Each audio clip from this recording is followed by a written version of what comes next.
I'm David Jacoby. Chris Vernon is spending some time with his family, so we have Wosny here in the building on the Zoom to record the pod. Thank you so much for taking the time to do this. Hey, man, appreciate it, man. I'm up here. Obviously, it's early as hell on the West Coast, but I got the bat signal from Ben Cruz and Jacoby. I was like, I got to step up to the plate, man. You know, KOC abandoned us for greener pastures at Yahoo. Chris Vernon got the nerve to want to spend time with his family. I got to step up to the plate, man. It is what it is. Well, we will be hearing from Chris Vernon later on in this program because he said a lot of things about the Oklahoma City Thunder in advance of their matchup with the Memphis Grizzlies, and he is going to have to address that. But first, we're going to talk about some things that happened last night. The Cleveland Cavaliers just keep doing what they do, winning games. Yeah. And this time, it was against the Golden State Warriors. And after the game, Wardell, Stephen Curry had this to say about the state of the Warriors. Team going into the new year, what does that reflect about who you guys are right now, but what you guys can be going forward? I mean, kids say we're very mid right now, which is very average. We're very mid right now. We're very average. What do you think about that? I mean, the man's not lying. You know, they kind of shot out the gates 12-4, whatever it was. They might have even been 12-3. And have basically been something of the inverse of that since that start. And they're just inconsistent on offense specifically. It's always been an issue of getting offense outside of Steph, even in the best of times back when they had Clay and Iggy and the thing was humming. You know, basically until they got KD in there. The year that they won the championship in 22, they won that championship on the back of an elite defense. And Steph being just out of this world. But this year is just so inconsistent on offense. And, you know, all of the young guys, Pajemski and Kuminga and all of these guys who in their minds, I'm sure, thought they were going to be taking the reins of something this year and sort of making it their own. It just hasn't materialized. And so the offense is suffering because of it. And, you know, Dennis Schroeder, I thought was a great pickup. I'm a fan of Schroeder, but like, he's nobody's idea of, you know, like the second guy of a competent offense. You know, you mentioned the Memphis Grizzlies. He's not Desmond Bane, right? He's not Jaren Jackson III. Like, he is just a good steward when your main guy is out to keep the ship steady, not to carry anything for anybody. And so, yeah, Steph's right. The team is completely average, and their basically 500 record would, you know, suggest that.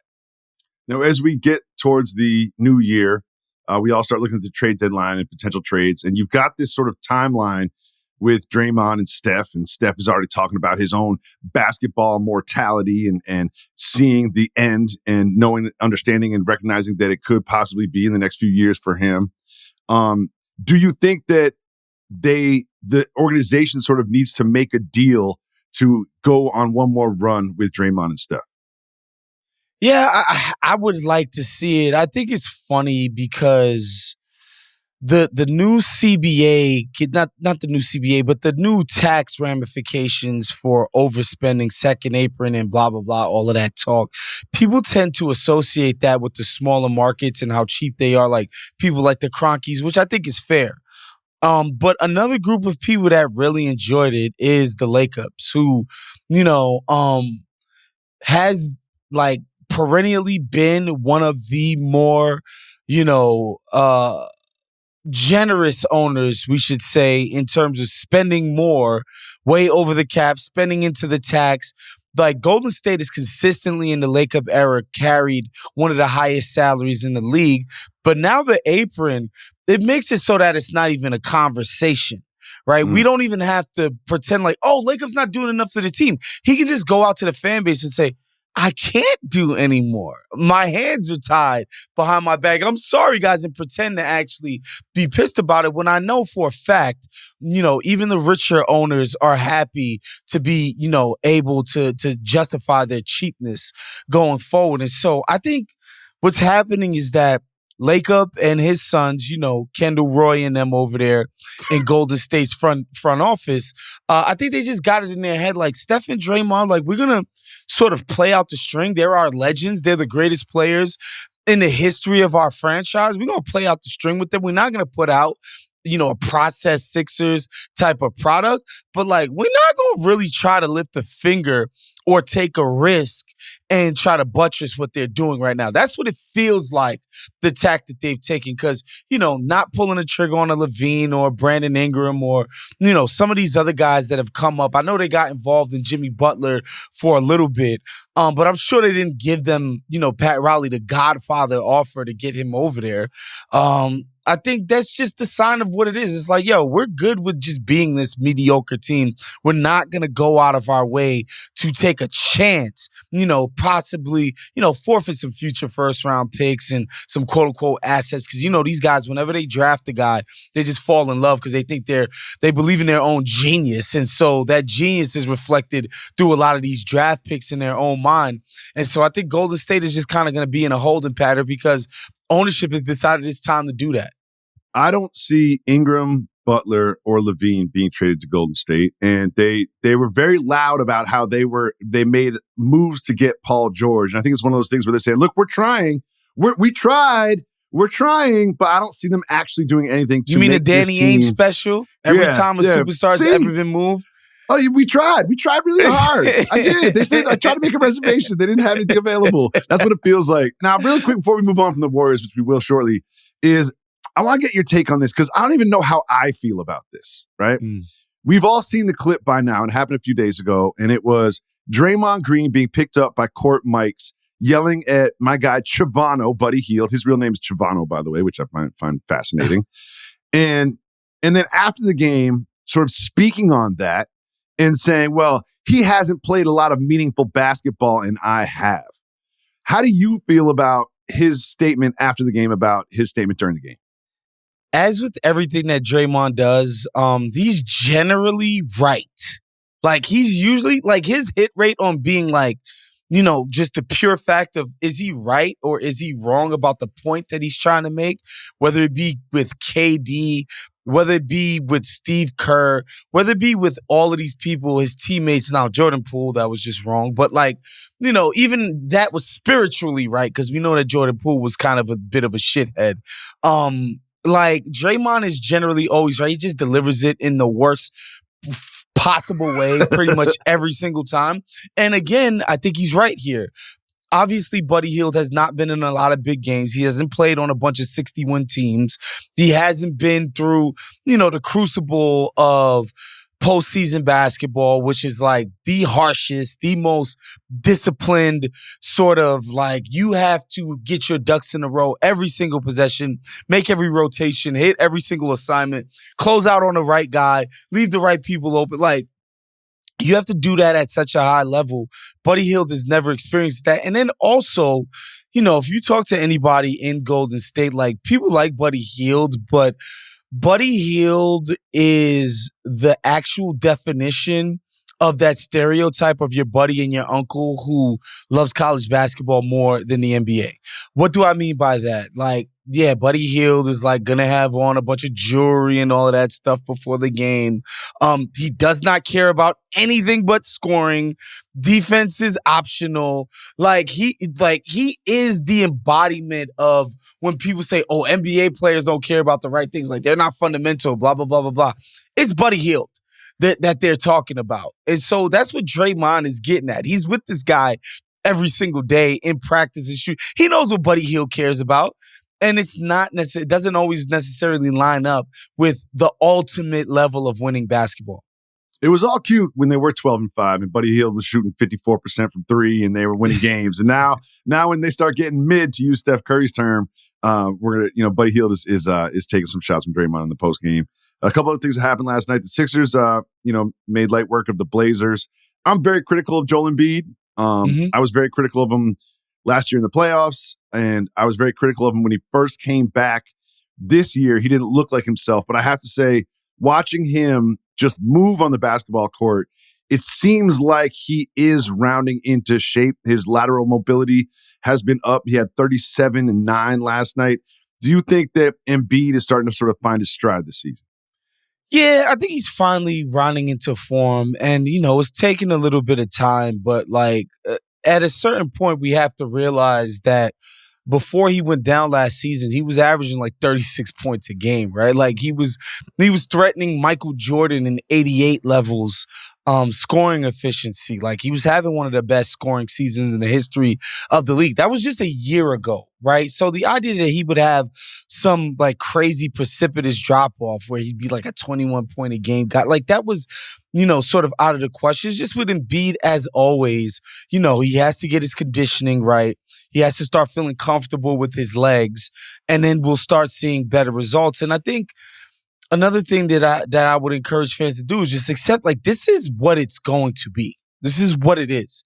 We're never going to have a Joel Embiid who comes into camp, basically running like prime Hakeem and, has all of these ripped muscles and is in peak condition and all. Like, that's never going to be it. Like, this is going to be how his body is able to manage the rigors of a long-ass NBA season. And all that I ask, man, is just play close to this level in the postseason.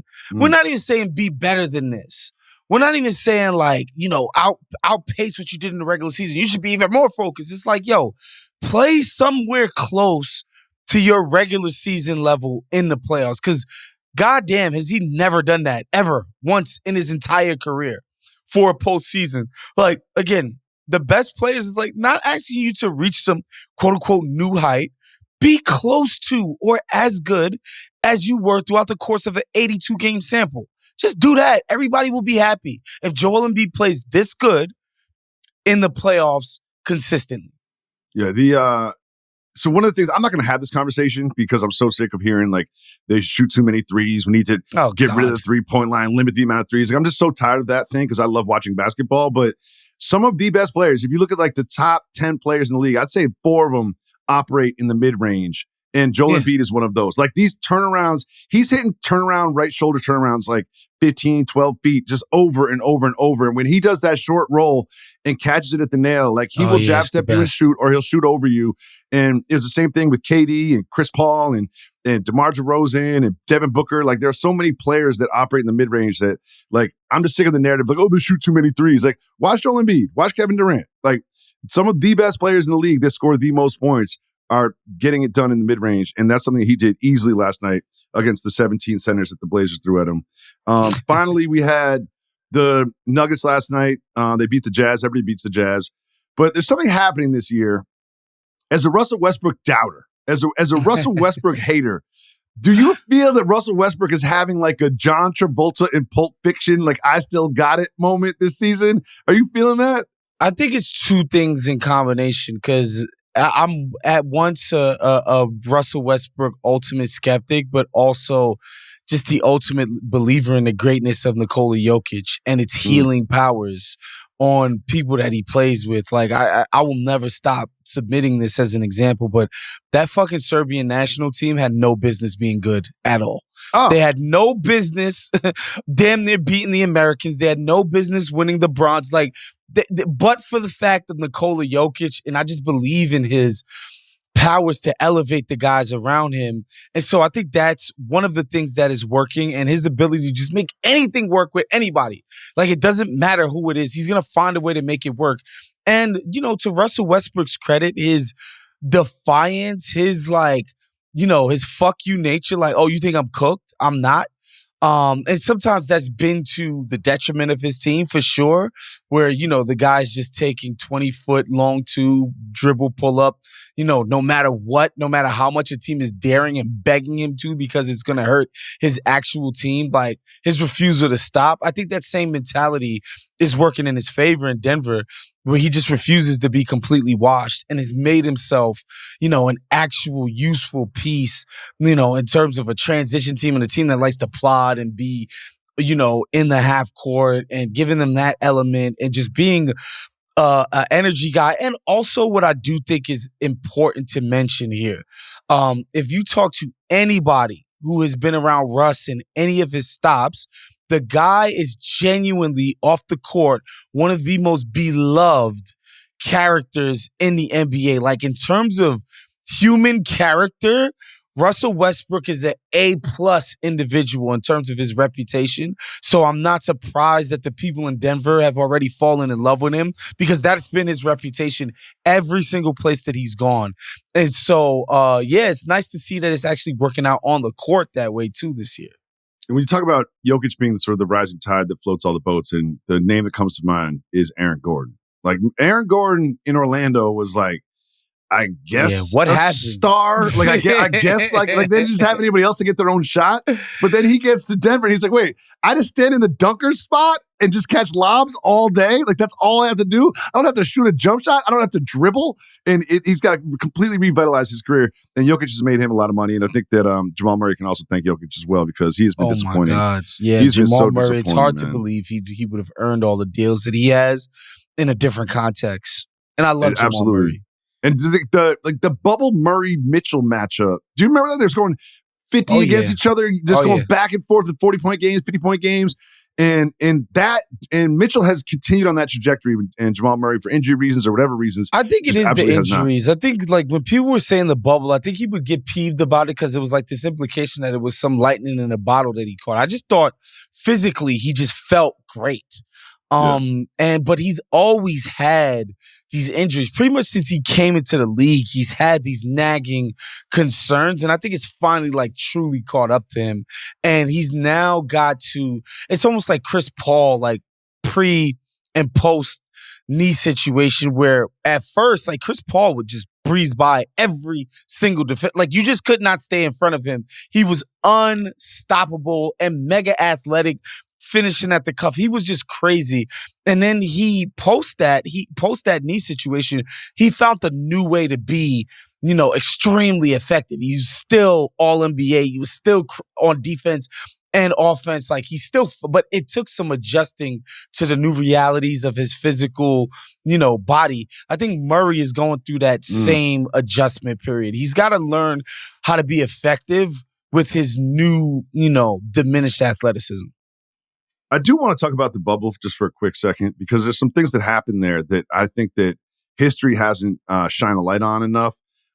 Daniel House allegedly sleeping with the lady who did the test. Oh my God, I forgot Lou about Will that. leaving and going to Magic City, and Jimmy Butler starting a coffee company. And they're at Disney World. The things happened during the pandemic that we just all accepted as fact. There's a whole social justice uprising thing. There was so much happening in that bubble that we just kind of COVID was such a strange year that we just breezed past some things. Lou Will went to Magic City and Jimmy Butler sold $20 cups of coffee to his peers. Dude, the fact that, it had dawned on me 2 or 3 days ago that we're about to be coming up on 5 years since Rudy Gobert coughed on that mic and everybody blamed him for an entire global pandemic. For a while, people were unironically saying that Rudy Gobert started COVID. It was that NBA moment that shook everybody out of their, sort of normalcy and be like, wait a second, is something the NBA is canceling their season right now? Just a crazy, just insane fever dream, man. Yeah, Daniel House was nuts. The Clippers, my favorite thing about the Clippers implosion, what a lot of people don't remember too is that's the last time Kawhi Leonard finished the season on the court. Was the bubble, the collapse against the Nuggets. That is the last time he's ever finished the season not on the injured list. And the Clippers, which I just thought was hilarious. Their excuses, they wanted to go home, as if these guys like being with their family. It's a joke. No one likes being with their family. Stop it. Stop it. These dudes live on the road. They're so used to being transient people. They live on the road. And this idea that the Clippers, they just wanted to go home and be family men. I just found that to be hilarious as to why they lost a 3-1 lead. And Jimmy Butler was a game 5. Remember that Jimmy Butler game 5? Oh my God. Toe-to-toe with LeBron. At that moment, I was like, Jimmy Butler might be the best basketball player on the planet. And now it felt like that for sure. And now, I'm not trading for Jimmy Butler. Everyone's talking about Jimmy Butler being traded, and Pat Riley came out and made a statement and said, we're not going to trade him. Do you believe Pat Riley? Yeah, I believe him. I believe Pat Riley fielded all of the bids and was like, this is garbage. I'm not going to trade him. It's not that he came to some conclusion like, I'm stepping in here. We're not going to trade him. It's like, no, like people offered you dog shit for your best player basically. And you're like, this is embarrassing. I'm not trading him for pennies. That's all that means. So I do believe him. But what I really believe is that the offers were horrible. And so Pat Riley has too much dignity to do something like that. Well, there's always like people talk about the Rockets as a potential landing spot, right? If I'm the Houston Rockets, I think that they could use a Jimmy Butler because they do need someone besides Fred VanVleet to have the ball in their hands in those final clutch minutes or whatever. But what I'm not interested in is two things. Number one, paying him $52 million if he picks up his player option. And number two, extending him until he's like 39 years old. Yeah. And I got like, I got Tari Eason and Jimmy Butler are just on different timelines. You know what I mean? No. Like any team that's been rumored to get Jimmy Butler outside the Warriors doesn't really make sense to me because you're either going to have to pay him $52 million next year or give him an extension, and neither one of those things makes any sense to me for all the teams that are being rumored to land him. As much as I love LeBron, as much as I love Jimmy, I just think he's a much more diminished version of himself. And what Houston lacks is a legitimate, number one on ball, just beast.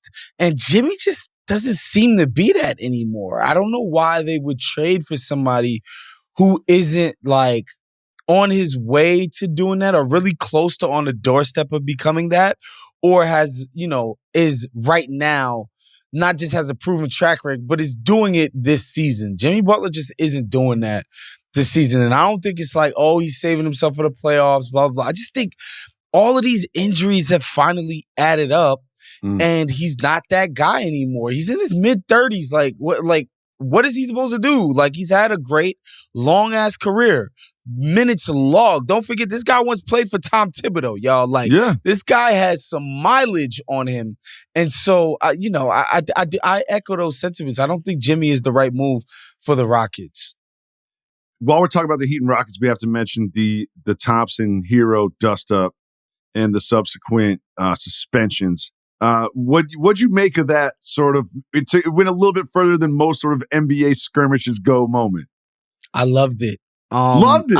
I loved it. I just love the idea that, because I think when people piss and moan about the NBA, and it's in a malaise and blah, blah, blah, I just think there's a general perception that the regular season just it has no stakes. I think that's the beginning and the end of every NBA problem is this perception that there's no stakes to these games, man. There's 82 of them. 10 teams from each conference makes the playoffs. Like, what are the actual stakes of this? 2/3 of your league make it to the playoffs. Okay, what are the actual stakes of these individual NBA games? Like, anybody could just look at it like an individual NBA game has no stakes whatsoever. Now, when guys are fighting and there's passions flaring and like benches clearing, like, to me, that's an indication of like, yo, these dudes are really competitive. They're trying really hard and they feel very passionately about what's happening on that floor. And to me, fights are an indication of that. And that's why I personally, and I'm, preemptively kicking motherfuckers off my lawn right now. I love the fighting and the altercations because it's a sign of this shit matters. Show me that you care. Yes. I want the players to care. Like, yes. That's why we're always trying to fix the All-Star game. And when you see this level of passion, it makes me feel like they care. And yes. I love Tyler Herro afterwards being like, when you're scoring and throwing dimes, I'd be mad at me too. And I love Tyler talking trash about them winning the game. And I love Ime Udoka getting involved trying to fight. I love Joe Mazzulla trying to fight a ref. Just show me that you care and I will care. Because if you don't care, I don't care. That's literally it, my boy. Yeah. And I loved it. And there's something about Tyler Herro I just love. I've always loved Tyler Herro. Me too. And he's had himself a season this season. Oh my God, he's playing out of his mind. We're not talking about trading Jimmy Butler if Tyler Herro doesn't play like this. Seriously. 100%. And also what I'm reminded of is the Dame saga, where people were laughing because, the sort of chatter out of Miami that Dan Lebertard had reported. He's like, the front office sees him as a Devin Booker type. And people, oh my God, they were just killing the Heat for putting that out. Like, Devin Booker, really? Tyler here? But he's played pretty damn close to Devin Booker type level this year. It's finally revealed itself. So I'm proud of him for that. You ever see the clip where he says he can't swim? No, I have not. I gotta find that. It's like I think it's him and Bam and Jimmy in an interview, and Tyler Herro's like, I can't swim, and Jimmy looks at him, he's like, you're so black. Perfect. Google that one if you haven't seen it before. It's absolutely perfect. Now, you listen to the Mismatch, obviously, and my regular co-host Chris Vernon is not here, and a lot of people are going to say that he's not here because his team, the Memphis Grizzlies, got curb stomped by the Oklahoma City Thunder, and he had this game circled for quite some time.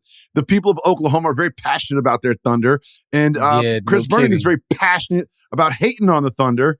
And to Verno's credit, he did say, if you guys are doing a New Year's Eve show, I need to be a part of it just to address the results of this contest. And to his word, he sent a voice memo. So here is a message from Verno. Hello, Mismatch listeners. I'm on vacation with my family, but I must address something very important. I've talked my fair share about the Oklahoma City Thunder, and I come to you a humbled man. Never in a million years did I imagine that the Oklahoma City Thunder would be able to absolutely paste the Grizzlies without John Morant and 6 rotation level players all out. Never I knew it. did I think they would be able to beat a team that started John Conchar at power forward. But they did. Congratulations on that huge win. In fact, I think you should put up a banner for it. Probably next to the one where you beat the New Orleans Pelicans in the first round last year. You could even put it next to the runner-up for the in-season tournament this year. But congratulations. As I said, I come a humbled man. And hopefully the matchup that we all want to see will materialize one day. But for now, congratulations. In classic Verno style, I knew exactly the tone of this, what this was going to be. Obviously, it was a wrestling promo. I love it. Yeah, it's going to happen. We're going to get a Grizzly Thunder series, and that is going to be everything. And a couple things I want to discuss with you briefly is Mike Brown got fired. All the other coaches were all upset about the way it happened and the plane flights and this and that. But I want to ask you this. There's rumors about Darren Fox before Mike Brown got fired. He was critical of Darren Fox in post games. And a gentleman by the name of Rich Paul just happened to come to town to meet with the front office of the Kings to discuss his client, Darren Fox's future. Now that we're a few days separated from Mike Brown being fired, how much do you think Darren Fox influence had over that decision? And what do you think that indicates about Darren Fox's future with the Kings? I don't think Darren Fox sort of smoke signaled to, management like, yo, we got to get this guy out of here. I think the interviews that were given, the obviously clutch-sourced Shams report that was put out there, my man Sam Amick and Anthony Slater at The Athletic, they're also all over this because they're very plugged in what's going on up there in Sacramento, is that De'Aaron Fox is not satisfied with how things are going. He's played in one actual postseason in his whole life. He sees himself as part of the upper echelon of the league, and he wants to play in important games. He wants to play at the highest level, and it doesn't seem like that's going to happen in Sacramento as things are currently constructed. So I think the management knows that it's true, and they want to present an image that things are not going to be the same. Things are not going to be static. They're trying to signal to him that they're willing to make drastic changes, whether they make sense or not, in order to try to get this thing going in a different direction. And so, yeah, I do think it's because of Darren Fox. I think Vivek and them, like, Darren Fox is the best king since who?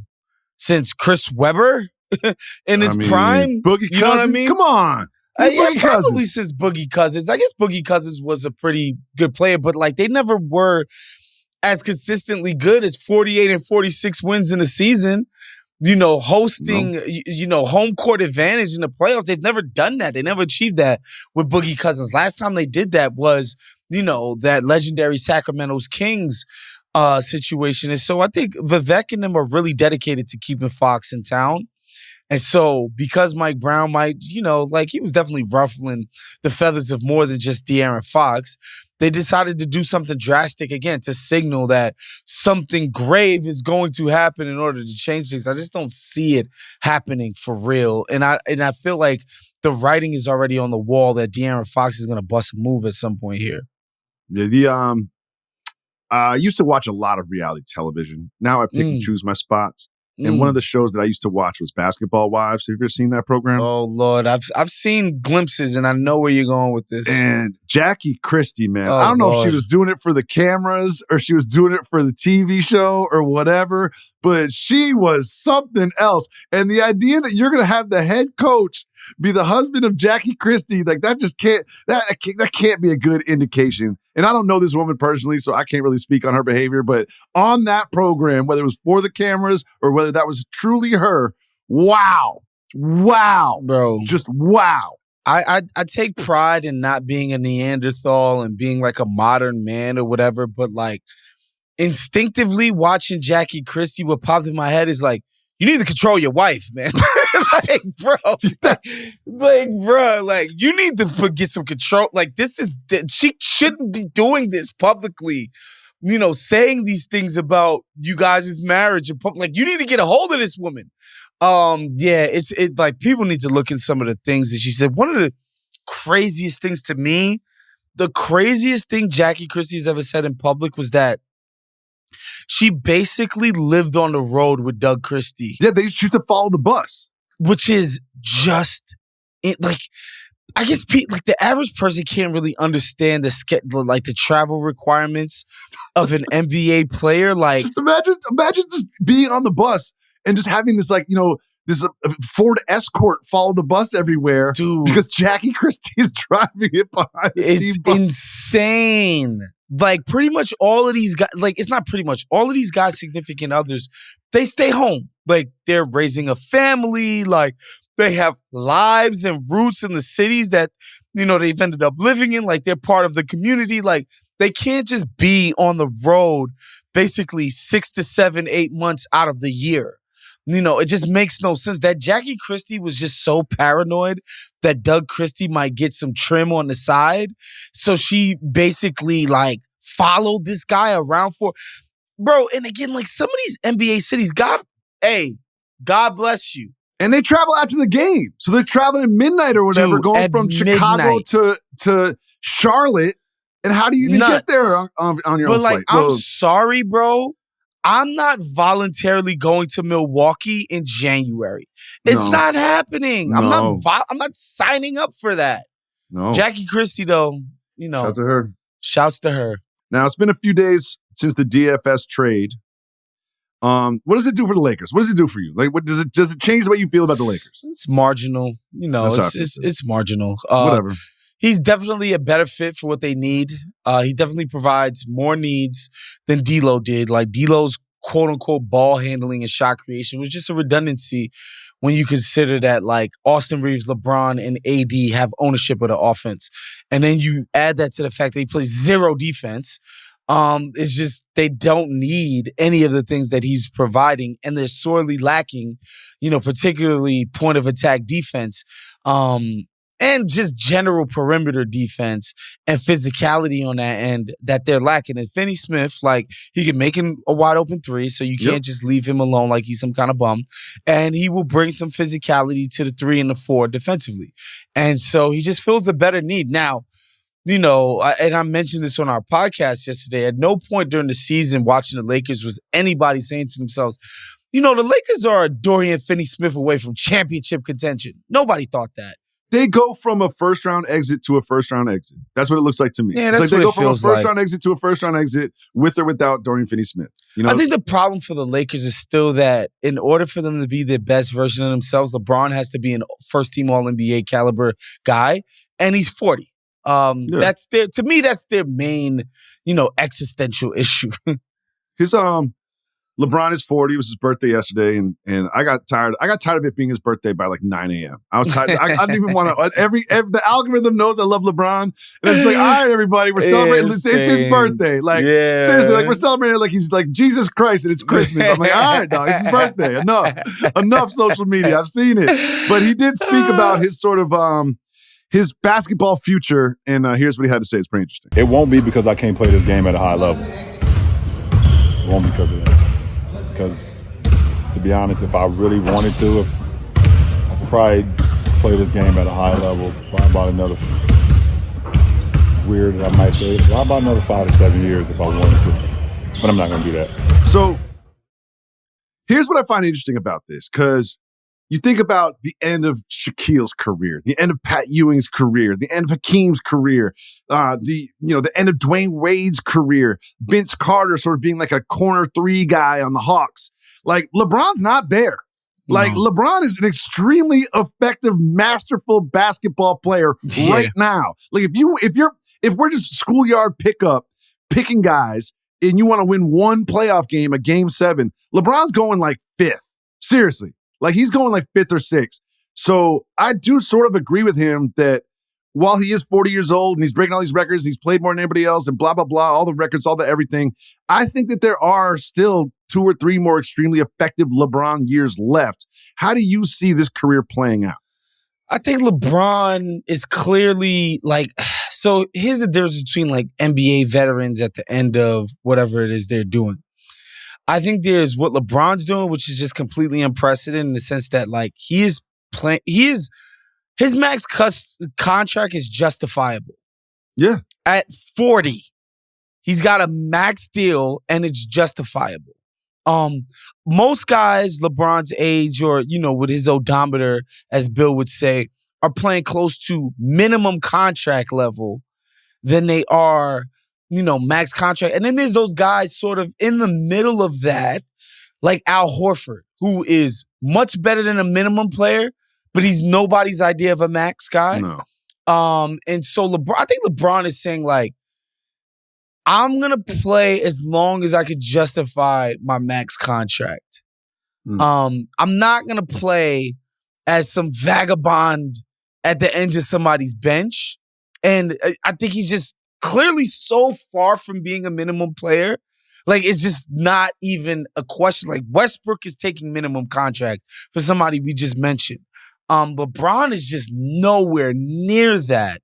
And so I think he's right. But 7 years, no. I think his body would be cooked by then. 5 years or whatever. But I think he's got, like, after this year, he could play definitely probably 2 more years as a pretty effective NBA player. Here's how it's going to play out. At the end of every season, he's going to pump fake retirement. At the end of every season from here until he's done. But here's what's not going to happen. He's not going to play out losing the first round and then make the announcement in the offseason. He's getting his retirement tour. Oh, this man God. loves attention. He's going to let everybody know this is his last year. He's going to act like he's going to retire 17 times before next October, but we're going to know when it's his final year because he's going to let us know, and he's going to do the whole thing. He's going to do the whole 100%. 2 predictions. One, LeBron, like you said, is going to do a retirement tour because, first of all, like, again, people don't know this, but, like, he's had cameras following for the last, like, 4 years. He's going to drop a Netflix, basically Last Dance kind of thing. And so, for that reason alone, I know for a fact, because he's going to have it documented by his production company, LeBron is doing a retirement tour. Also, even kind of related to that, he's going to do this whole my son in the league, blah, blah, blah thing with Bryce all over again. It's going to happen. Yeah. Yep. Mark your calendars to it. When Bryce is draft eligible, LeBron's going to do this whole, play with my son, blah, blah, blah. This whole thing is going to happen again. Buckle up, folks. Get ready. Guaranteed to happen. And he is, but don't sleep on this, though. At the end of this year, when they lose in the first round, it's going to be like a 5-game gentleman's sweep or whatever to the Mavs or whatever it is. He's going to go to the podium and he's going to act like he's going to retire. Yeah. I promise you. The last thing you hear from LeBron James when they lose in the playoffs or the play-in, he's going to act like he's going to retire. He's going to act like he doesn't know if he's going to come back this year. I guarantee it. And guess what's going to happen next October? He's going to be back. He's going to be in training camp. He's going to let us know. I love the fact that they're like, he spends $1 million on his body every year to maintain. It's like, dog, that's $500,000 on hair plugs alone. You know? Like, most of that is hair plugs. You're spending it on your body, technically, yes. Bro, but those are hair plugs. The cryo chamber is like a 4K TV. Like the prices have come down on those things, man. You can get a nice one for a good rate these days, y'all. I do want to give him a shout, though. One thing I love about LeBron is when he doesn't play, he brings wine and drinks it on the bench. We don't even talk about this. My guy brings wine and drinks it on the bench in games he doesn't play. And we just act like that's normal. I love that about him. He's such a Martha's Vineyard wine auntie. It's so ridiculous. Martha Stewart. he's just the embodiment of Martha Stewart. Facts. It's called LeBron a wine auntie. That's and you're what absolutely right. I can't even disagree with it. Dude, that whole, basically, first of all, like, we need to do a meditation on how JJ got this job, where him and LeBron start a podcast about coaching. Oh, God. No, but the whole conceit of the podcast was like, people don't talk about basketball the right way. So we're going to go inside the mind of a basketball player, and we're going to give you the real breakdown of what it's really like to be a high IQ basketball player. And guess what? It was fucking boring. It was fucking boring. But they had the world's biggest wine glasses on display. That, to me, was my favorite part of it. Is like, these guys are not only like, whatever, pretentious about hoops, but they are the biggest wine snobs that the world has ever known. I just love, that's my favorite aspect of it. Just LeBron with the wine glass, and he's aerating the red, and it's just like, I this respect guy's the pour, though. hilarious. Like, so a couple things about wine. Quick, brief personal aside. It took me till I was like 35 years old that I realized that I don't like wine. I just drink it because everybody else is drinking it. You know what I mean? Like, you go to dinner and someone's like, should we get a bottle of wine? I'm just like, yeah, sure. But like, I don't even like it. It doesn't taste good. It's acidy. It sort of like fights it. When I drink it, it like fights me on the way down. I'd much rather have a cocktail or a beer. But another thing I like about LeBron in that show is I don't respect people that pour like 1.5 ounces of wine in the glass. Yeah, you know what I mean? Like, I'm going to drink 10 ounces of this shit, so you might as well just fill the glass up. You know what I mean? Like why? I don't understand why we're acting like I'm going to have 1.5 ounces of wine, and it's going to be like it's 1/3 just the of the way proper full. decorum. You're not supposed to fill your glass damn near 3/4 up. Like, it's just not what you do. Even if you have the bottle to yourself. Why not? I'm going to end up drinking it, so why not just put it all in the glass in the first place? I've never understood that. But I honestly took me till I was like 35 to be like, I don't like wine. I just don't like it. I'm actually a big wine person, but I didn't start really drinking it till I was like 30. Yeah, probably like 30. Yeah. I would say. Yeah, I didn't start like really like trying different stuff and like actually thinking about what I like and don't like. Like, obviously I don't like all wine, but the ones that I do, I really do like, can go through bottles of that thing and just be drunk as hell. We went to wine country, my wife and I, one time, and we went to this really fancy vineyard, like beautiful. It's like on a mountaintop. It felt like somewhere like Iron Man would live. You know what I mean? And they put us out on this deck, and we had a flight of wines. So we each had like 1.5 ounces, 3 1.5 ounce glasses, right? And we're like, well, let's do another flight. And they're like, we're sorry. We only serve 1 flight per customer per visit. And me and my wife looked at this person like, who are you fucking kidding? Yeah, Like, what, you think I'm here for the wine? I'm here for the buzz. I'm here for the vibes. I'm never going back to that There is place. a foofy nature to wine culture that can definitely be off-putting for sure. But like, yeah, the best wine people aren't these psychopaths who would like restrict the freaking drunkenness of their patrons. That's just nuts. That's not me. So there's something I've noticed happening recently in the National Basketball Association, and no one's talking about it. The Celtics have been losing some games to some whack teams like the Hawks, the Pacers, the Bulls. Like, quiet as kept. Like, the Celtics have been losing these games. And what would you consider that a problem? Do you think it's just malaise? Like, what do you think is happening in these games where they lose to these Eastern Conference whack teams? So the Celtics are the antithesis of what Draymond was screaming at Shavano Hill. These guys have been in so many huge, important games, and not just individually, but as a collective, as a team, as an organization. They've been in so many big, important games, career-defining, season-defining games that, like, I'm not surprised that we've hit a wall 30 games in where they're just like, oh, my God. It was nice to prove to everybody to start the season that we're still the best, but, like, get me to freaking April already. Like, I'm not surprised that we've gotten to this point. I'm not worried. Like, when they play the best teams, like, the Celtics actually have a switch that they could turn on. Well, why did they turn on Christmas then? I mean, if they got a switch, turn on Christmas. I think they're, the Sixers aren't a serious team. I think if they were playing somebody like OKC or something that people are like actually think are challenging them, it'd be different. But I don't think they take the Sixers very seriously. And I think like early in the season, they played like pretty much all the best teams and like showed up. They showed out. Yeah. And I'm just not worried about the Celtics at all. Like, I would love to be able to come up here and give y'all some detailed analysis as to why you should be skeptical, as to why the Celtics should be worried about the Cavs and blah. Like, nothing would make me happier than to poke holes in the Celtics armor.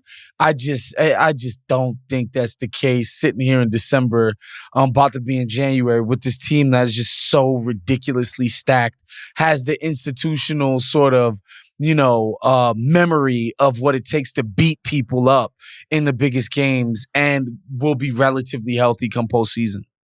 Yeah. And it seems like Peyton Pritchard got dramatically better from last season to this season. Peyton Pritchard got, like, he's just embraced the ethos of it. Like, shoot when you're open, bro. He was so freaking timid last year. It's like, bro, like, nobody's going to be mad at you for hoisting this. In fact, all of those fans in that damn arena are dying for you to take every single shot. Why do you like, think they love Peyton Pritchard so much, Woz? Why is he a hard-nosed guy? The intangibles. He's got an intangible quality to him. Like, it doesn't show up in a stat sheet what this guy brings to the table. And so, he's beloved by the Celtics faithful. Like, I think he was just too timid. And this year, like, he has become unconscious, and obviously he's much better for it. I was watching this random game on like a Saturday at like 1:30. The Oregon Ducks against the Michigan Wolverines. And Peyton Pritchard went off. Like, went absolutely off. And I'm not like a big college basketball guy. I'm certainly not watching the Oregon Ducks every game. But I just happened to into this game, and I was just like, who the fuck is this little white guy? And he was killing. And so he's sort of like found his spot in the league. And it'd be interesting to see how long he stays there. Now, there's something else that happened over the last few days that when I knew you were doing the show that we needed to discuss. Because I've been very critical of Victor Wembanyama. Very critical of him. And he has been playing really well, especially the last month. And he came to New York. They played the Knicks on Christmas. And then they were going to play the Nets a few days later. And he ended up going to Washington Square Park to play chess. Now, for anyone who doesn't live in New York, Washington Square Park, chess. There's this little chess corner of Washington Square Park where people sit there all day long, and they basically, You kind of give them a few dollars and you can play them in chess, and they're really good at chess and they'll beat you. He tweets something about, I'm going to be in the southwest corner of Washington Square Park. Does anyone want to meet me for chess? And obviously it was raining outside and there were some photos that got circulated. And I have to say my opinion from the jump. This felt extremely staged, inauthentic, and kind of whack to me. And it made me feel it was like sort of like a Nike event, not just like some Frenchman that wanted to get a chess game in. What did you think about Wemby's sort of like chess appearance? I think Wemby is both very savvy in terms of he understands that he's a public figure, and he understands that there's a certain power that comes with choosing his words in a certain way. I think he's both that, but I do think he is a more genuine public figure than the average NBA guy. I just do think that. I think he's more often saying what's on his actual mind, than 9 out of 10 NBA dudes who have just been battered and bruised and consultant classed and goddamn, PR'd to death and will never say or do anything interesting in public ever for the life of them. I think Wemby's just different from that. And so and I know people can say it's a cop-out, but I do think it's more genuine than it is media event. Because, who wants to actually sit in the rain in December in a soggy-ass park? That's, it's not like some picturesque thing, guys, if you go there. There's nothing glamorous about this shit. I guess one of the things I didn't like about it was the tweet. You know what I mean? It sort of felt like he was, trying to make it into a thing, because there'll be someone there playing chess. Regardless. I know, but, I think at a certain point, you do want to touch the actual people. I think there's something to this idea of letting the people touch you and see you and let you know that you're a real person. I think there's something to that, and I do admire that instinct. I just think there's too many of our public figures, maybe, rightfully so if you're like a healthcare CEO, who are avoidant of the people and the public, right? And I think people should be doing more of this, actually, touching grass, but in this case, the grass being New York City residents, which I just love that part of it, that people could actually go meet this guy. Who is this, he's like a public figure. He's like a venerated, exalted person in our society. For a 19, 20-year-old person, he's like a philosopher. Sometimes he'll have certain sound bites where I'm like, oh, that's deep. You know what I mean? I'm like, oh, this dude is like a thinker. His interview with JJ actually hit me. I was like, yo, this guy is thinking about the nature of existence. Yes. What, bro? You're 18, chill, bro. Damn. You're 8 feet tall. So what the fuck? There's a brief story I want to tell, which this incident sort of reminded me of, which is one of the more authentic NBA player interactions with the people of New York. Literally happened around the corner from that. I was at ESPN and I was doing This Just In, which was hosted by Max Kellerman. It was on at 2:00. And Pat Bev, it was the offseason, and Pat Bev did that show with me. And he had on white jeans and a short sleeve blue button up, right? And we do the show, and it's over at 3:00, and we say goodbye or whatever. I don't know Pat Bev. We just did 5 minutes of television together. Say goodbye, whatever. He leaves. And then around 6:00, I'm looking at my timeline. And it's Pat Beverly playing at West 4th Street, playing pickup. And what is he wearing? White jeans and a short sleeve blue button up. And he's playing pickup. And this is right around the corner from where Wemby played chess. And he didn't tweet about it. It was some passerby just filmed him and put it online. And that, to me, I was like, this dude is a real one. I swear to God, he just probably Googled pick up basketball New York. You know what I mean? Asked Siri. He was, you know what I mean? And just took the train there and wore his jeans and his button up and just played 2 games of pickup. And I'm sure he won. But that was to me, I was like, this dude is really who you think he is. Again, this is one of the things that I talk about when people are complaining about the NBA. I just think really all it's lacking is this kind of flourish and touch. This sort of I think Adam, God bless him, is a master at explaining to the partners why they should invest in the product. And he has enriched the owners and he has enriched the players. And some people would say that's his number one job.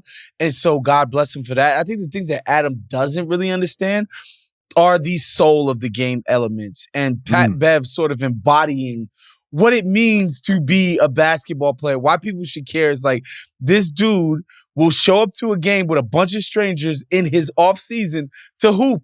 In Doesn't white care. jeans, dog. In white jeans. In white Amazing. jeans. He's just like, we just wanted to play hoops. I'm sure he doesn't come to New York very much. And he's just like, well, I heard the people in New York play basketball on Let's blacktop, do it. so I'm going to go do that. I swear to God. I was like, because when I saw him in the outfit, I was like, he was just wearing that like 2 hours ago. And that was right around the corner from Wemby, which is like, he didn't tweet about it. He didn't seem like he wanted Just to get any showed up. recognition. I It wasn't a feel that. Nike event. There was no photographers. There was, you know what I mean? Like the Wemby thing kind of felt like he booked a crew for the day and they were going to, you know, it was on his schedule 3 Let's weeks ago. cause the scene, yeah. In between the Knicks and the Nets game, I'm going to play chess. You know what I mean? Whereas like the Pat Bev thing just felt so like authentic and real. And it's great to have you on the show. And we're going to wrap up soon, but I'm going to do some quick hits with you just to see where your head's at and for our Mismatch listeners, right? Number one question is, what are you watching right now? A little off time. You know what I mean? What are we binging? Oh man. Me and my lady have been watching Couples Therapy on Paramount Plus. Is that good for the relationship or bad for the Oh, relationship? it's great because these people's relationships are so toxic and horrific. It's good. like, you see how great this is? It's just a great, nice reminder that people just going through just woof. Oh my God. Some of this stuff, I'm like, this is nuts. One of the things that I'll spoil for one of the listeners in season 1 is like this really attractive couple, and the dude basically expects his wife to have sex with him 5 or 6 times a day, like actually. And I'm just like, yeah, this guy's a maniac. That's not a thing, sir. Yeah, that's not a thing anywhere in the world at any time. Like you can't even be like, well, in the 60s, no, bro. Like this was never a thing. You're insane, bro. It's like you're diluting the product. It's like the regular season in the NBA. Exactly. You know what I mean? Like it's too many games. Too many games. It doesn't mean anything. Show me that you care. We just need a home Show me and that home. You care. That's it. Yeah. Period. A home and home. Watching that, just finished The Jackal, which has its sort What's of that? The Jackal. Oh my God, know Eddie that. Redmayne is playing like basically a Jason Bourne character-ish type of person. It's on Peacock. It's all over Europe, which I love. I'm a bit of a European file. I hate to admit it, but I love Europe.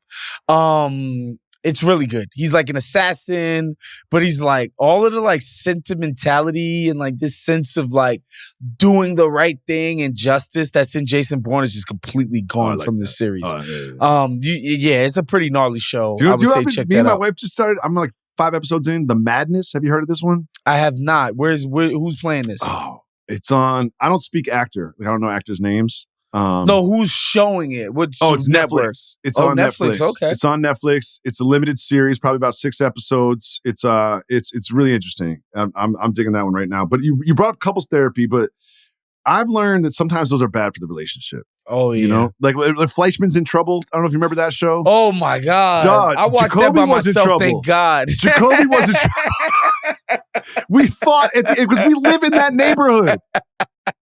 We go to the 92nd Street Y. Like that is our life, except we're not divorced. And we got to an argument every single episode of that one. So I'm not watching the couple life therapy. Of the Upper West Side Jews, man. Upper East Side. So, oh my goodness. So next, what's an unpopular NBA opinion you have that no one agrees with? Well, I'm not afraid to say this on the show. I said it on Bills. I think League Pass should be banned. I think that because I don't think people need to be watching every single game. Like if you want to sell it to some people, sell it at some crazy high price. But it's just like watch the games on ESPN and TNT. Keep it pushing. Huh. Like I really do think that. I don't think it's like cultivating some crazy level of fandom. In fact, it's just people taking for granted that they can watch NBA whenever the fuck they want because it's on literally every single day. All the time. You know 3 what? trillion I rock times with a crunch day. time. I'm a crunch time guy. Big I crunch feel time that. guy. Because I find the app frustrates me because it's too many clicks to get from one game to another. You know what I mean? Like if I can't really watch two games at once because they don't have multi-view. So for me, if I'm watching the Knicks, right, I'm on Gotham Sports app. So I got to get out of that, click over to the NBA app, watch the little circle go, and then click on that game, watch the circle go again. And then it's going to be a commercial. So I got to click out of that and go to another game. It's just too many clicks. I got a belated Christmas gift for you. I'm going to hook you up with an NBA Media League Pass account so that you don't get blacked out of any Knicks games and you can just stay in the League Pass app. Yes, I have one of those. I'm able to watch Clippers and Lakers. They try to charge me for Nets games. It's like an add-on. It's like supersizing your fries at McDonald's. They're like, do you also want Nets games? I was like, no, I'm not paying for this Nets games. No. We're going to get you. I think it's like $7 a month or something. We're going to get you situated with a good League Pass account because that's unacceptable. How great is it to be named Wosny? Man, you know what's so funny about that, dude? Like, I probably didn't come into my name until I had to be in my like mid-20s, bro.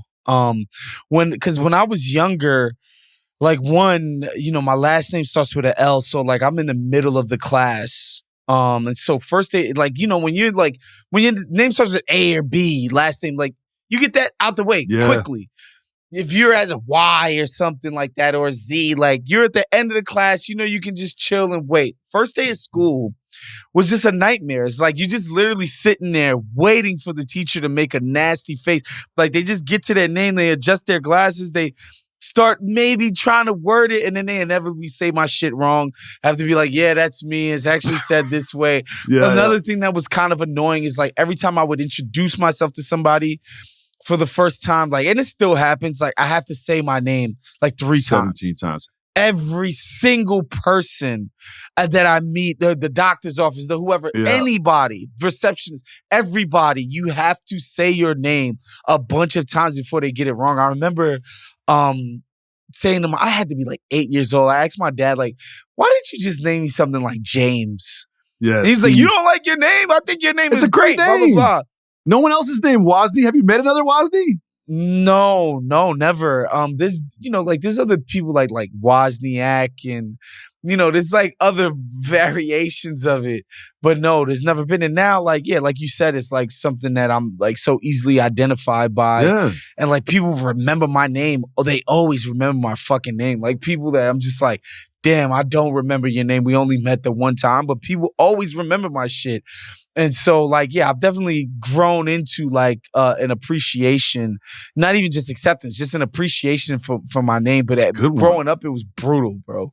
Yeah, it is one of those things like you wish, but till you're like 17, you just wish your name was John. Yes, you know what I mean? And then 100%. You're like, and now you're Woz. There's no other Wozes. It works. If someone says Woz, there's only one person that they're talking about. 100%. It's a great name. It's a great name. Shout out to your parents. Thank you. So we're gonna wrap with this one because this is a pet peeve of mine. I don't like wishing people a happy new year past a certain point. Yeah. So what is the limit? What day on the calendar can we no longer wish people Happy New Year? I don't care if you've seen them or not. Oh, I haven't seen you, so I wish you Happy New Year on the fucking 15th. Like, what day is it unacceptable to wish someone a Happy New Year? I think you basically have until like the 4th. The 4th. I don't even think a week, because a week is just you're just being cute. I think you have until like the 4th. Somebody that you legitimately haven't seen or spoken to wish them a Happy New Year. Outside of that, like, you're doing a lot. You're doing the 4th too much. I'll say the 2nd. Another pet peeve of mine is get the Christmas tree out your house. Oh, my God. Get the Christmas tree out your house. If I see your Christmas tree on January 15th, you're just lazy. You're just lazy. Get it out the house. Dude, somebody in my building was throwing their tree out on the 26th, and my woman was disgusted. I've done it. I've done it before. Oh, who does that? Oh, you got to take it at least in a January. I'm like, bruh, it's over. The gifts are gone.